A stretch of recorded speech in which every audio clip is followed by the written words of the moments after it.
저주받은 운명을 가진 저주받은 빗줄의 기사가 저주받은 땅에 도착합니다. 그는 이 운명에 필사적으로 저항해 왔지만 결국 이곳에 이르게 되었습니다. 어디서부터 잘못된 걸까요? 언제부터 이렇게 정해진 걸까요? 그 복잡한 운명의 실타래를 처음부터 풀어나가기 위해 우선 이 저주받은 땅에 대한 이야기를 마저 해야겠군요.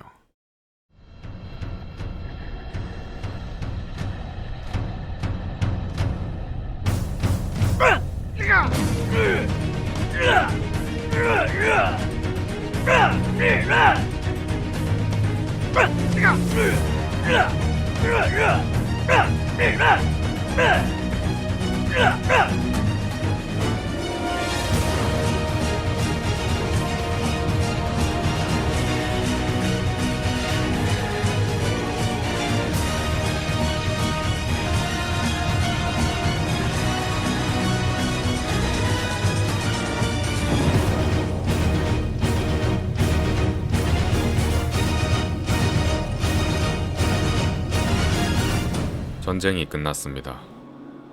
이제 브레토니아의 네로라 하는 유력 귀족이라면 누구나 전쟁이 아닌 여행 준비로 정신이 없었죠. 그 중에는 국왕도 있었습니다. 물론 그 이유는 바로 브레토니아의 영웅 브리온과 쾌넬의 구원자 메로베크 공작의 성대한 기념연회에 참가하기 위해서였습니다. 그가 없었다면 브레토니아 남부는 이미 스케이븐의 손에 넘어갔을지도 모를 일이었죠. 메로베크는 이 연회를 정말로 특별하게 만들고자 했습니다. 그가 아는 한 가장 즐겁고 성대한 방식으로 자신의 승리를 기념하기로 한 것입니다. 공작은 이제 영웅이었습니다. 그를 시기하는 소인배들과 전공이 부풀려진 건 아닌지 의심하는 불신자들조차 이 성대한 연회를 통해 그의 힘과 능력을 인정할 수밖에 없을 게 분명했죠. 그렇게 브레토니아의 거의 모든 유력 귀족들이 무지용으로 모이고 있었습니다. 메로베크가 준비한 성대한 연회도 한치의 오차 없이 정확히 계획한 대로 열리게 되었죠. 그러나 연회가 시작되자 분위기는 그가 기대한 것과 다르게 흘러갔습니다. 말뚝에 박힌 죄인들과 이미 썩어가는 시체들로 즐비한 연회장은 공작을 제외한 그 누구도 상상하지 못한 일이었기 때문이죠. 메로베크가 전장에서 보여주었던 잔악하고 섬뜩한 모습에 대한 소문을 쑥덕이는 귀족들도 있었습니다. 브레토니아의 국왕도 그 중 하나였죠. 왕은 이 연회 그 자체를 모욕으로 여겼고 메로베크의 엽기적인 행위를 비난합니다. 메로베크 역시 지지 않았죠. 그는 왕이 자신을 질투해 당치 않은 비난을 한다고 쏘아붙였습니다. 말다툼은 멈추지 않았고 깊어진 감정이 고른 결국 무력으로서 결판을 내야 할 지경에 이르렀습니다. 왕과 공작은 결투를 시작합니다. 목격자들의 말과 기록이 일치하지 않기 때문에 정확한 상황을 복원하는 것은 어렵지만 한 가지는 분명했습니다. 그들의 싸움은 치열했습니다. 두 기사는 일진일퇴의 싸움을 이어갔고 마침내 분노한 메로베크에 의해 왕의 목이 찢겨버리죠. 그러나 그것으로 끝이 아니었습니다.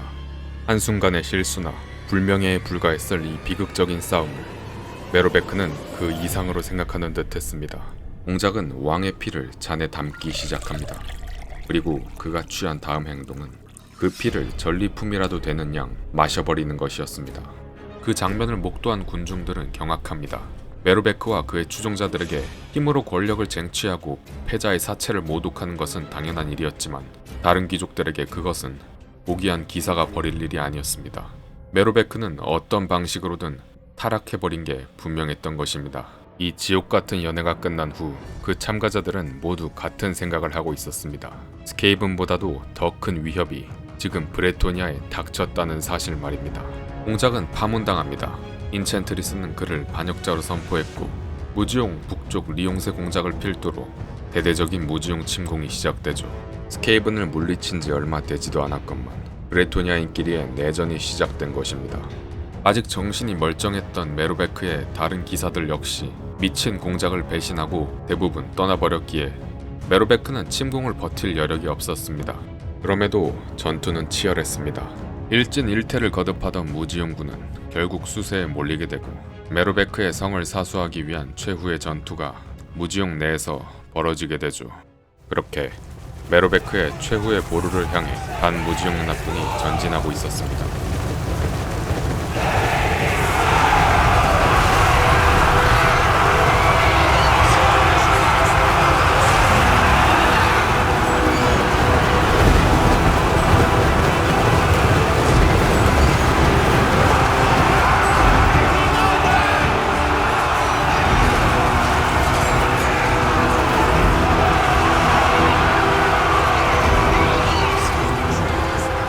절대적인 열세에도 불구하고 메로베크는 수많은 기사들을 베어넘겼죠. 그의 초인적인 힘은 성배기사의 그것과도 같았으며 1대1로는 브레토니아에서 대적할 기사가 없었죠. 그러나 그는 결국 패배했고 전쟁에서 죽었습니다. 침공을 주도한 리옹세 공장령은 무지용에서 그나마 멀쩡했던 영토를 모두 흡수해버리니 한때 위대했던 랑두eng의 고향 무지용은 몰락한 폐허가 되었습니다. 그러나 공작의 거짓을 받아들이지 않고서는 삶을 견뎌낼 수 없었던 무지용의 수많은 주민들에게 메로베크는 전설이 되었습니다. 그의 추종자들은 한때 위대한 기사였던 공작의 유해를 수습해 무지용의 중심에 무덤을 세우지만 그마저도 언젠가부터 유실되어 버리니 메로베크에 관한 진실과 밝혀지지 않은 그의 정체는 시간의 흐름 속에 완전히 잊혀지고 맙니다. 결국 이 모든 이야기가 완전한 결말을 맺기 위해서는 무려 700년이란 시간이 더 필요했습니다. 아직 끝나지 않은 이야기가 남아있단 것이죠. 그러나 이 종막의 주인공은 메로베크가 아닙니다. 진작부터 이름을 널리 알린 영웅의 이야기도 아니죠. 이건 그보다 훨씬 하찮고 훨씬 나약했던 한 기사의 저주받은 운명에 관한 그런 이야기입니다.